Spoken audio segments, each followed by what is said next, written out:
It was one of those lazy Sunday afternoons, the kind where the sun hangs low in the sky, casting that golden glow over everything. I was in my kitchen, fixing myself a cup of tea, trying to push aside the thoughts that had been swirling in my mind all week. Life felt simple, you know?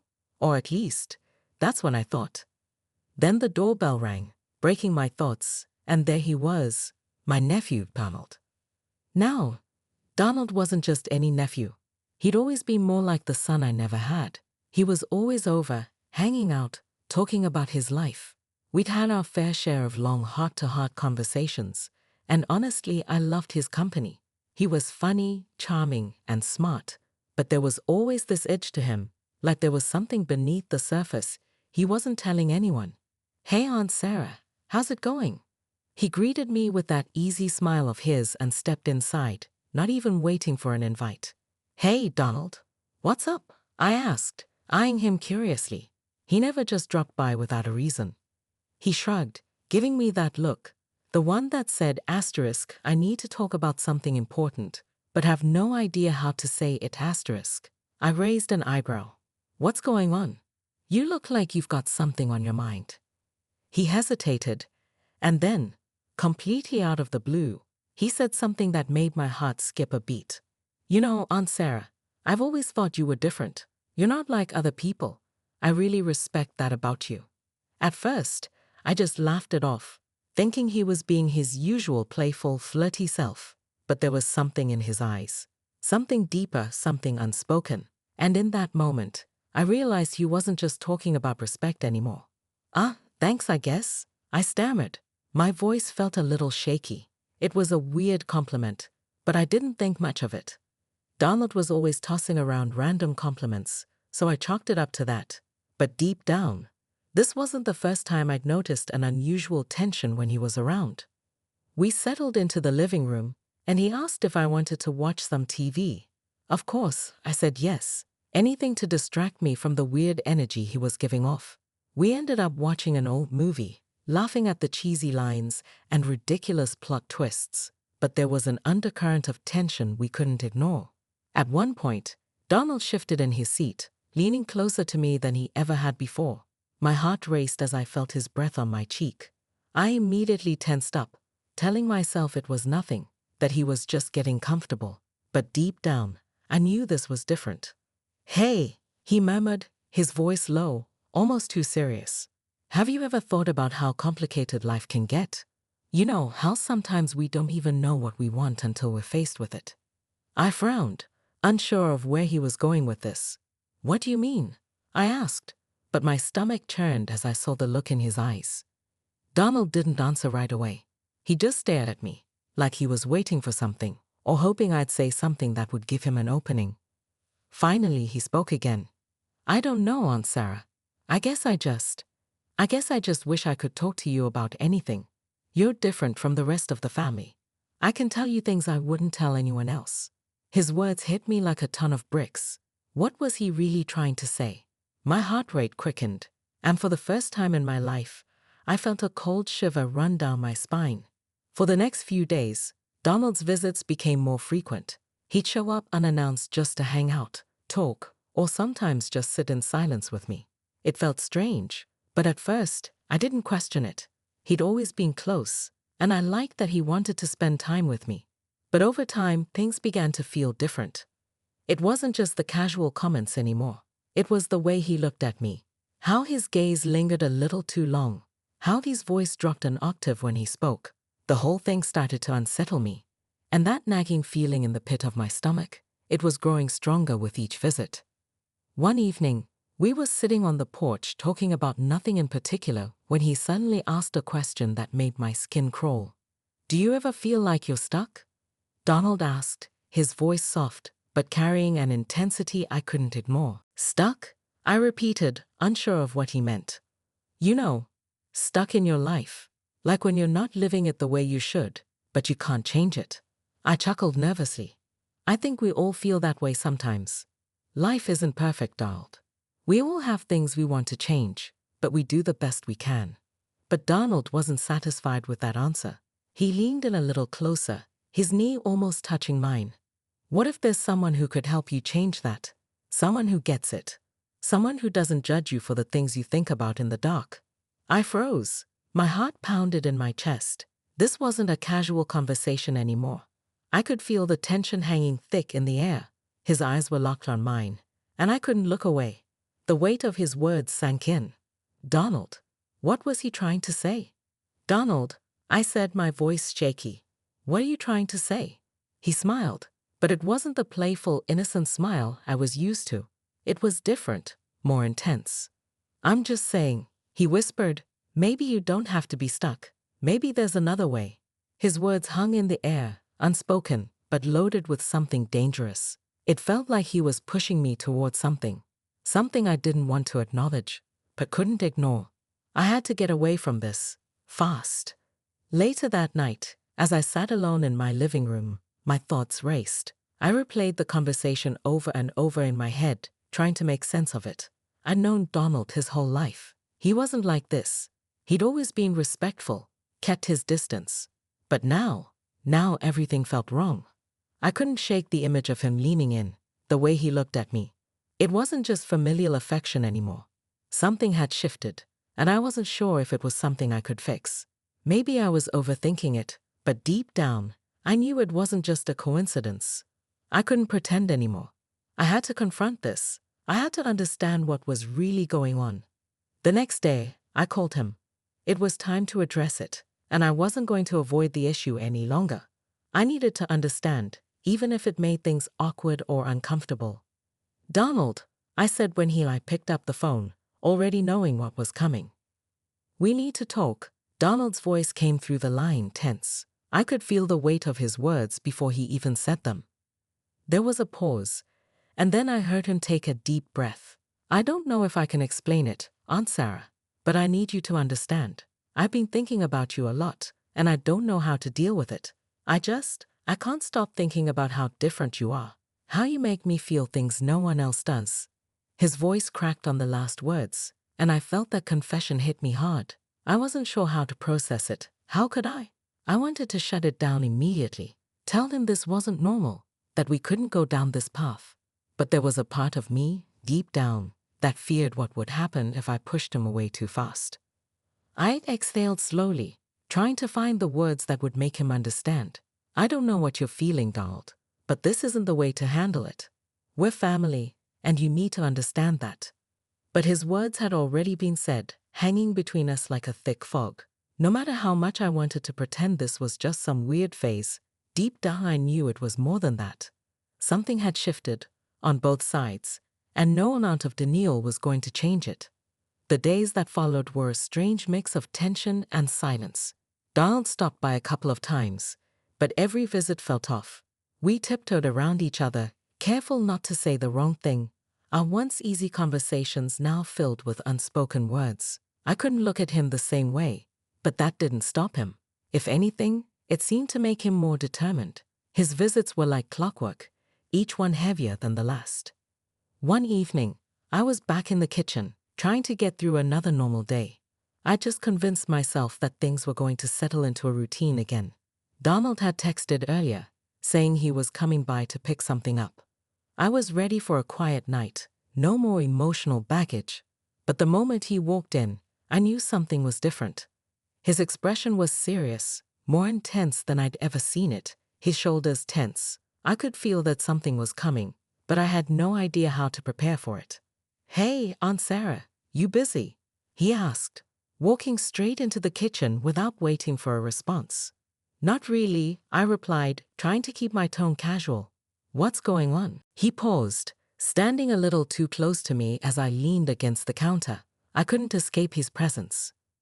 "You know, I've been thinking about us, about everything," he said, his voice low and hesitant. "I think you're right. We can't just ignore what's going on." My heart skipped a beat. Was this it? Was he finally going to say what I already knew? My pulse quickened as I waited for him to continue. "I don't know what's happening with me, Aunt Sarah," he said, his voice barely above a whisper. "But I don't want things to be awkward between us. I care about you. I've always cared about you. And I can't help how I feel." The room felt smaller.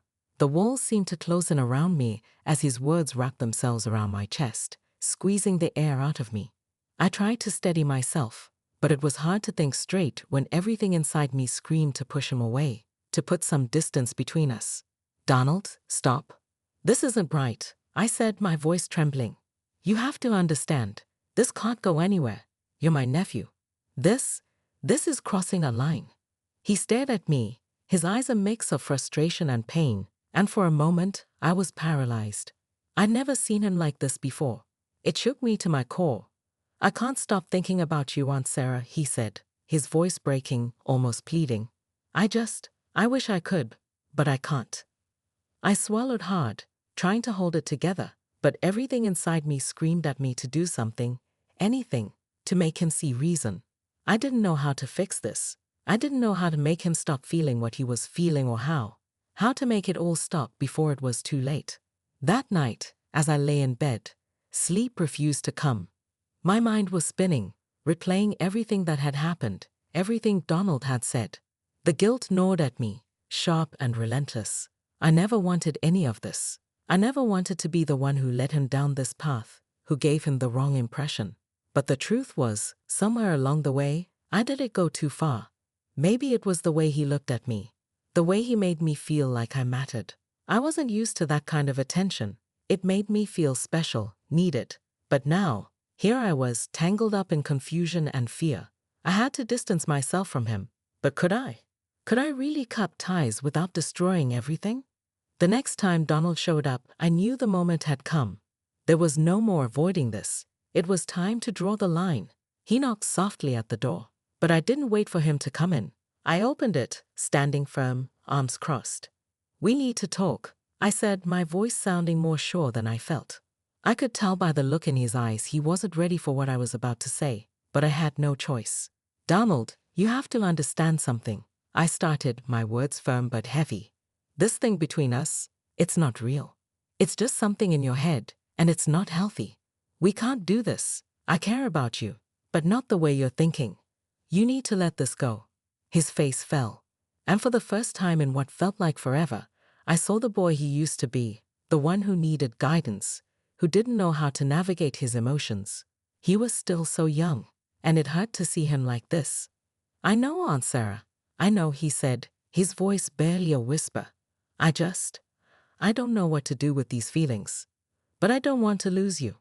"You're not going to lose me," I said softly. "But you have to move on from this. We can't go back to the way things were unless you let this go. Do you understand?" For a long moment, he just stood there, staring at the floor, trying to process it all. Finally, he nodded.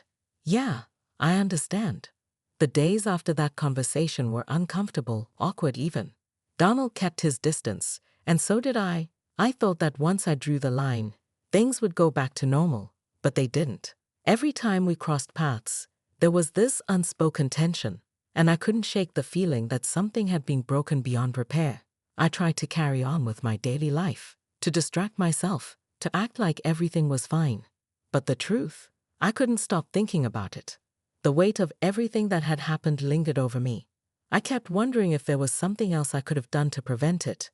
If I'd said the right thing, maybe Donald wouldn't feel this way. He still texted me sometimes. Short, casual messages asking how I was doing or if I needed help with something. It felt like he was trying to keep some sort of connection, but I couldn't respond the way I used to. The emotional wall I had built between us wasn't coming down anytime soon. Then came the evening I never saw coming. I was sitting in the living room, zoning out while watching TV, when the doorbell rang. I opened it, and there he was, Donald, looking more nervous than I'd ever seen him. "Aunt Sarah, can we talk?" His voice was hesitant, almost pleading. I almost said no. But there was something in the way he asked, something in the vulnerability of his tone that made me hesitate. Maybe I wanted to believe it was just a misunderstanding, that we could fix this. Maybe I wanted to hear him say everything was fine and that things would go back to normal. So I invited him in. We sat in the same spot we'd had our earlier conversation. I could tell he was struggling, trying to find the right words, but nothing came out. "I've been thinking," he started, fidgeting with his hands in his lap. "I know I said I'd stop, but I don't know. It's hard to let go of something when you don't understand it fully. I took a deep breath, trying to keep things calm, to keep the situation from spiraling. Donald, we've been through this. You need to move on. This isn't something we can keep talking about. He looked at me, eyes wide, and for a moment, I saw the internal battle in him. He wanted to say more, to tell me what was really going on, and I could see the vulnerability there. It made me want to reach out to comfort him, but I knew I couldn't. I know, he said softly, but then he took a deep breath and continued. But I think I need to be honest with you. I can't just pretend like nothing's wrong. I'm sorry for what I said, but I can't stop thinking about you. I need you to know that. I can't ignore this anymore. My heart raced. He was so open, so honest, and I couldn't help but feel a mix of emotions. Compassion, fear, confusion, all tangled up in one. What was I supposed to say to that? The guilt hit me like a wave, crashing over me for rejecting him so harshly. But deep down, I knew this was bigger than just me. It wasn't about my feelings anymore. It was about him. He needed help, not more confusion. The weight of his words lingered long after he left that night. I was torn, unsure if I was making the right call, but I also knew I couldn't let this go on. Part of me wondered if I had been too hard, too quick to shut him out. But the other part of me, the one that saw how dangerous this was becoming, knew I had no choice. I had to set boundaries. If I didn't, things could spiral even further. For a few days, there was silence. No texts, no calls. I thought maybe, just maybe, he was starting to understand. But then, one afternoon, my phone buzzed with a simple "hey." That small word hit me like a freight train, and I felt my heart race. I wasn't sure how to respond. Was reaching out the right thing to do, or was keeping distance the only way to protect both of us? As the weeks went by, I couldn't shake the nagging fear that his feelings for me were only growing stronger. He started showing up more often, and it became harder to keep the emotional walls I'd built between us. I was exhausted from trying to maintain that distance. Every time he looked at me, spoke to me, it felt like I was being drawn back into something I was desperately trying to escape. Then one afternoon, I was in the yard when I saw him walking up the driveway. My stomach dropped. I'd been avoiding him for a while, and I didn't want another conversation about his feelings. But there he was, standing at my doorstep again. "I just wanted to see how you're doing," he said when I opened the door. His smile was forced, and I could tell something was off. "I'm fine, Donald," I said, trying to sound casual. "Everything's fine." But he wasn't convinced. "I know you're not fine. You're avoiding me. We need to talk." His words stung, but I forced myself not to react. I wasn't avoiding him out of spite. I was avoiding him because I didn't know how else to handle it. His persistence was wearing me down. I had told him time and time again that things couldn't go back to how they were, but it felt like my words didn't matter. It was like they were just a temporary distraction for him. He didn't understand how serious this was. Every time he showed up at my door, every time I got another message from him, I could feel myself slipping. Despite everything, I couldn't stop thinking about him either. Not in the way he thought, of course, but still, his presence lingered. How could it not? He was someone I had known his entire life, someone who trusted me. And now he was standing in front of me, heart on his sleeve, ready to risk everything, while I was the one who had to shut him down. Every time, the guilt ate away at me. It wasn't until that one evening when I was sitting alone, lost in my thoughts, that I started to question everything. What if I was being too hard on him? What if there was a way to help him understand without completely shutting him out? I could never let things go too far, but maybe, just maybe, I could offer him some comfort, some kind of emotional support. I grabbed my phone, stared at the screen, and almost sent him a message, something simple, something reassuring, but I stopped myself. I knew from experience that even the smallest gesture could send the wrong message. I had to stay firm. I had to stay strong. With a heavy sigh, I put my phone down, but that nagging doubt lingered. A few days later, he showed up. It was later than usual, and I was already in bed when I heard the knock at the door. The timing couldn't have been worse, but I knew I couldn't ignore it. He wouldn't leave until we talked. I opened the door, expecting the usual apologetic expression, but this time, there was something different in his eyes. Something more desperate. Aunt Sarah, please, he said, stepping closer, his voice trembling. I know I messed up. I know I should have stopped. But I can't help how I feel. I need you to understand. The air around us seemed to thicken, and my heart started pounding in my chest. I wanted to step back, to put some space between us, but my feet felt frozen. The words were caught in my throat, and I couldn't speak. I was terrified of where this could lead if I didn't stop him now. Donald, no. We can't do this, I said, my voice low but firm. This is wrong. We can't keep going in circles like this. He looked at me, like I had shattered everything he had been holding on to. His eyes filled with tears, and for a moment, I thought he might take that final step, try to cross the line I had drawn. Please, Aunt Sarah, he whispered. I don't know how to stop. I can't get you out of my head, and I don't want to lose you. His words sliced through me, and I felt a wave of sympathy, of sadness. I knew he was desperate. I knew this wasn't just a fleeting crush. It had grown into something deeper, something beyond his control. But I couldn't let it spiral further. I couldn't be the one to enable it.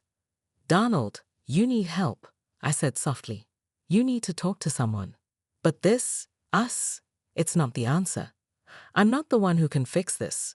He didn't say anything for a long moment. He just stood there, looking at me with that same pleading expression. Then slowly, almost reluctantly, he nodded. I get it, he whispered. I don't want to feel this way anymore. I closed the door behind him as he walked away, my heart aching. I knew that this was far from over. The hardest thing I'd ever had to do. But deep down, I knew it was the right thing. The next few days were unsettlingly quiet. Too quiet. Donald kept his distance, and I was left alone with this constant, knowing feeling of guilt. Had I done the right thing? Had I pushed him away too harshly? Maybe I could have been more understanding, more supportive. I tried distracting myself, throwing myself into routine, into anything that would keep my mind off what had happened.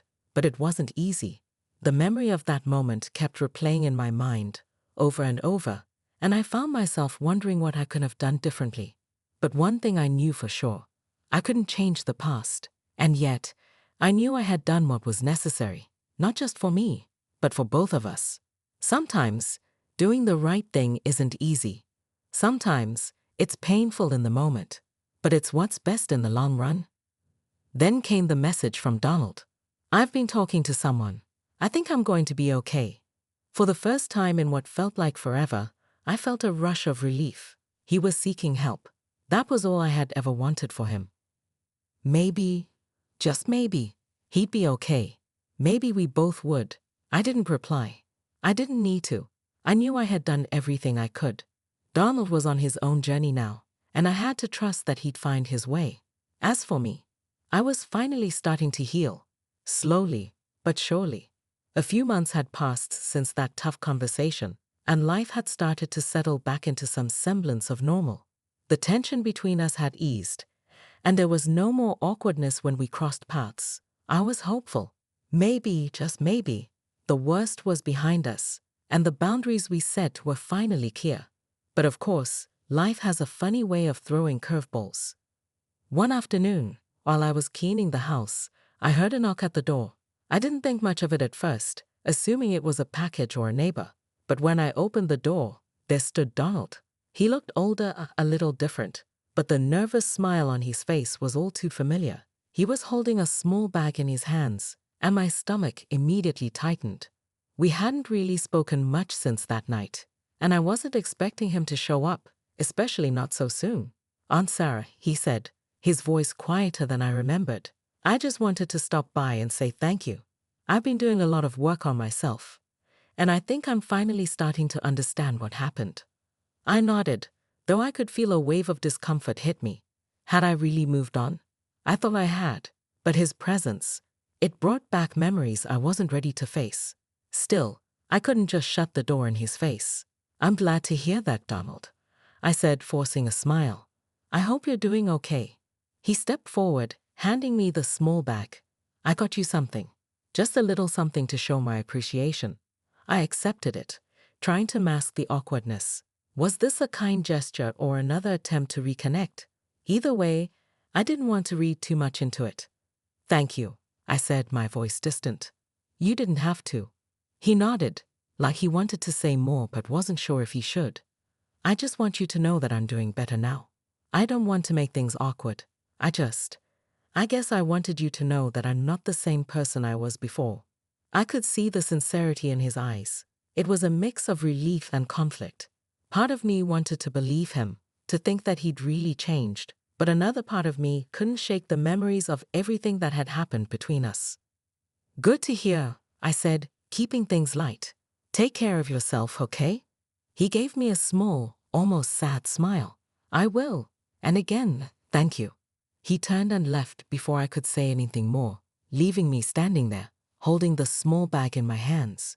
As I sat down on the couch, staring at it, I couldn't help but reflect on everything that had happened. Donald had made it clear that he was working on himself, that he was moving forward, but I wasn't so sure I could do the same. There was still a part of me, deep down, that felt that pull, that guilt, the confusion that had weighed me down for so long. Could I ever fully let go? I slowly opened the bag. Inside was a framed photo of the two of us, taken at a family gathering. It wasn't anything special, just a simple picture, but it carried so much history, so much significance. I stared at it for a long time, unsure of how to process it. Was this a peace offering, or was it just a reminder of the closeness we once shared before everything went wrong? As I sat there, reflecting on everything that had unfolded between us, something became clear. While it had been painful and uncomfortable, this whole experience had forced me to grow. It had forced me to face emotions I didn't want to acknowledge and to set boundaries I needed to maintain, for both my sake and his. I didn't have all the answers, but one thing was certain: I couldn't go back. The past had shaped who we were, but it didn't have to define our future. I took a deep breath and promised myself I would no longer dwell on it. I had done the right thing by setting those boundaries, even when it was hard. Donald was moving forward, and so was I. The healing process wasn't easy, but it was happening. It was the start of summer when I finally began to feel a sense of peace. The days were longer, the weather warmer, and the weight that had hung on my shoulders for so long started to lift. I had gotten through something incredibly difficult, something that had shaken me to my core, but now it was time to let it go. I didn't expect Donald to be a part of my everyday life anymore, but I didn't feel the need to hold on to the past. I had learned to forgive, not just him, but myself too. Life was messy, and no one was perfect, but I was okay with that now. I had found a new kind of strength within myself. A few weeks later, I received a final message from him. I'm doing well. Thanks for everything. And with that, I knew it was time to close that chapter for good. It hadn't been easy, and it had been far from simple, but I had done what I needed to do. Now, I was ready to move forward, with peace in my heart and no more unanswered questions. The days that followed were calm, but also full of reflection. I wasn't avoiding the situation anymore. I had simply accepted that things had changed. That part of my life was over, and I was okay with that. What struck me the most, though, was how much I had changed in the process. I hadn't just grown because of what happened with Donald. I had learned something important about myself, about my limits, my boundaries, and what it truly means to be strong in the face of difficult choices. For weeks, I had carried around that weight of guilt, second-guessing myself. It had been suffocating, but in the quiet moments of my life, alone in my home, I began to feel lighter. It wasn't that I was ignoring what happened or pretending it didn't matter. It was that I had finally stopped torturing myself over it. I had done the best I could. Donald had made his choices, and so had I. Letting go wasn't an overnight process, but it was happening little by little. Months passed. Life moved on. I returned to the things I enjoyed, spent more time with people who made me feel good about myself, and allowed myself to truly heal. It wasn't instant, but it was steady. Sometimes, I'd think about Donald, wonder how he was doing, if he was still getting the help he needed, if he had moved on. But I reminded myself, just like me, he was on his own path now. His healing was his responsibility, just as mine was mine.